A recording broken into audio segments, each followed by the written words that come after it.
Hai adik-adik, Assalamualaikum. Selamat datang ke channel Cikgu Nur.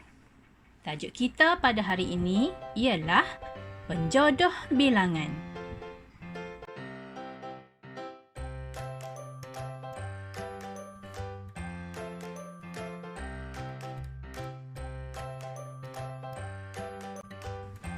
Okey adik-adik, mari kita lihat maksud penjodoh bilangan.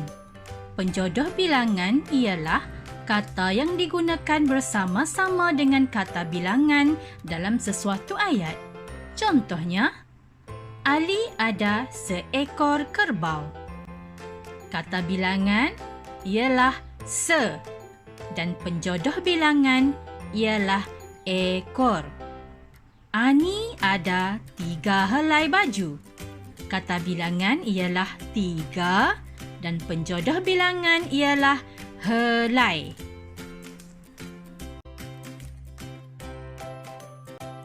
Pada hari ini, kita akan belajar 6 penjodoh bilangan. Yang pertama, penjodoh bilangan keping. Penjodoh bilangan keping digunakan untuk benda-benda nipis atau pipih.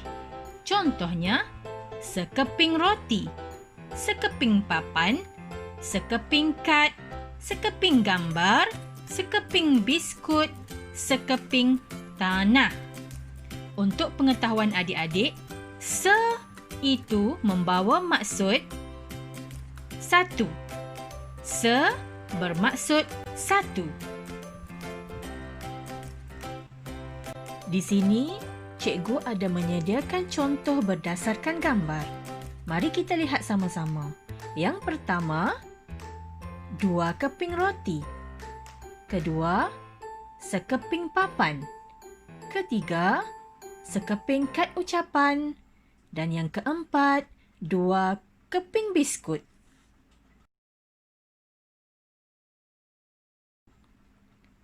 Contoh ayat yang menggunakan penjodoh bilangan keping. Pertama, Siva makan 2 keping roti sebelum pergi ke sekolah. Kedua, Pak Cik Johar menggunakan sekeping papan untuk menutup lubang pada dinding itu. Ketiga, Aisyah menghantar sekeping kad ucapan kepada ibunya sempena sambutan Hari Guru. Dan yang keempat, adik makan 2 keping biskut.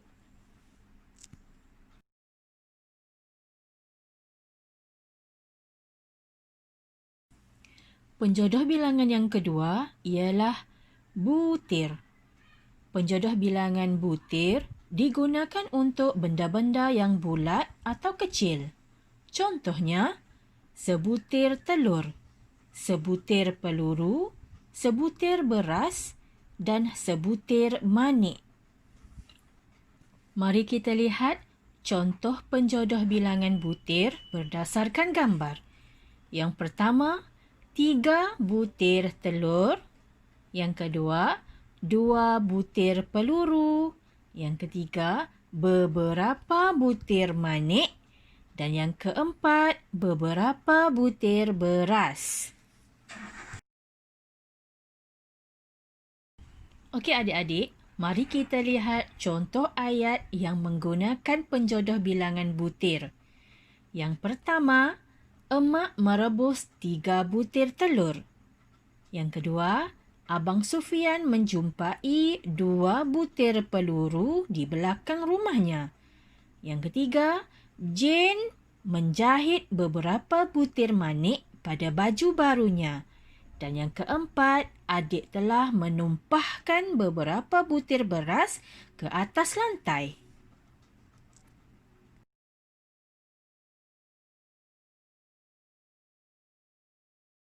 Okey adik-adik, mari kita lihat penjodoh bilangan yang ketiga, iaitu gugus. Penjodoh bilangan gugus digunakan untuk buah-buahan ataupun benda. Contohnya, segugus anggur, segugus langsat, segugus kelapa sawit dan segugus kunci. Cuba adik-adik perhatikan gambar yang cikgu letakkan di sini. Apakah penjodoh bilangan yang kita boleh gunakan untuk gambar-gambar ini? Mari kita lihat sama-sama. Yang pertama, segugus anggur. Yang kedua, segugus kunci. Yang ketiga, segugus langsat. Yang keempat, segugus kelapa sawit.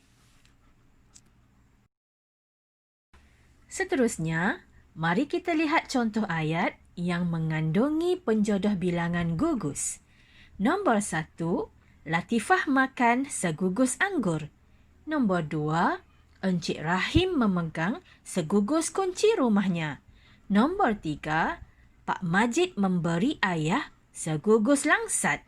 Dan nombor 4, segugus kelapa sawit telah terjatuh dari lori lalu menimpa pasu bunga itu.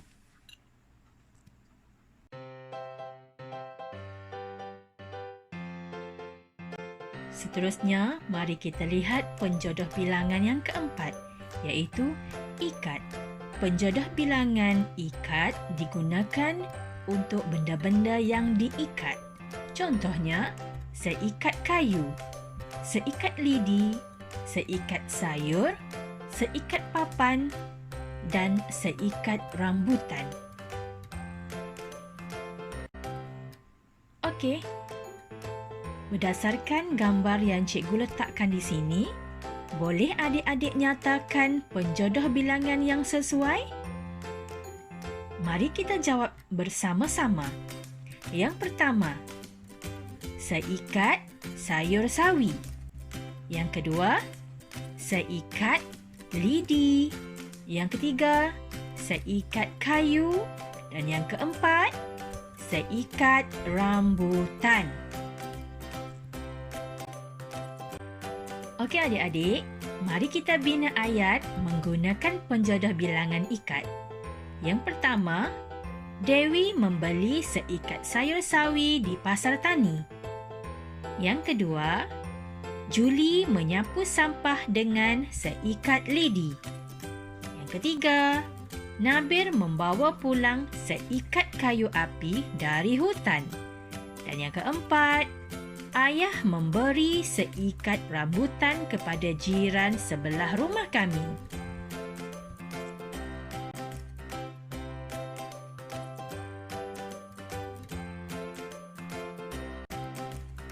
Penjodoh bilangan yang kelima ialah orang. Penjodoh bilangan orang digunakan untuk menyatakan tentang manusia. Contohnya, seorang guru, seorang jururawat, seorang postman dan seorang polis.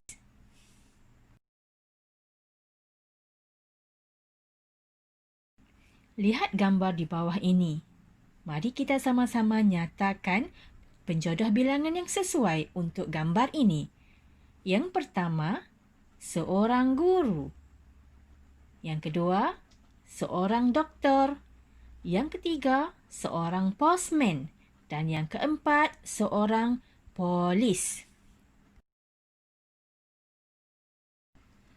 Contoh ayat yang menggunakan penjodoh bilangan orang. Nombor 1, Nadia merupakan seorang guru bahasa Melayu di SK Seri Indah. Nombor 2, Puan Latifah bekerja sebagai seorang doktor perubatan di Hospital Serdang. Nombor 3, Abang Amin bercita-cita menjadi seorang postman. Dan nombor 4, Encik Daniel seorang anggota polis yang bertanggungjawab.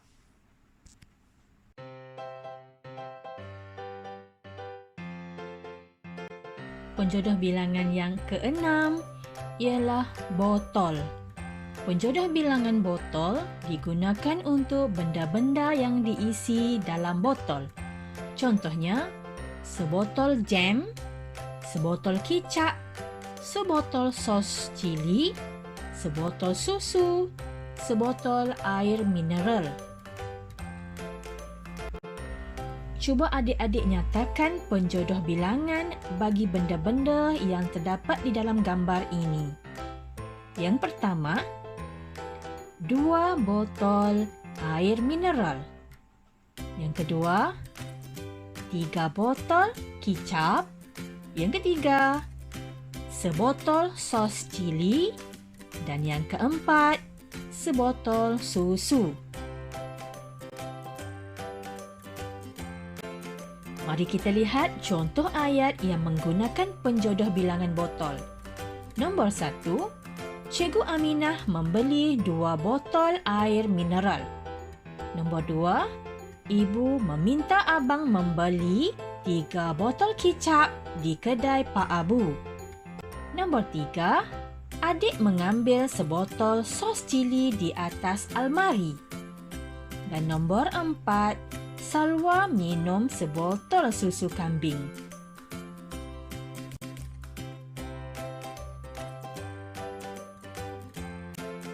Baiklah adik-adik semua, kita telah mempelajari 6 penjodoh bilangan pada hari ini. Sekarang, kita akan menjawab latihan yang diberikan. Nyatakan penjodoh bilangan yang betul berdasarkan gambar.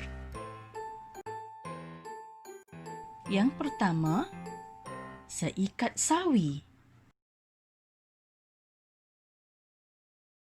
Yang kedua, sebotol kicap.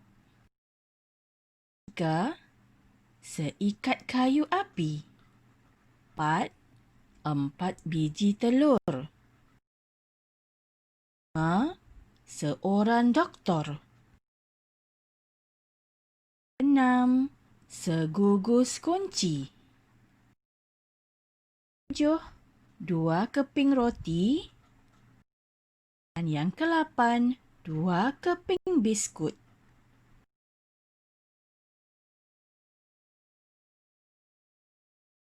Okey adik-adik, kita sudah sampai ke penghujung pelajaran kita pada hari ini.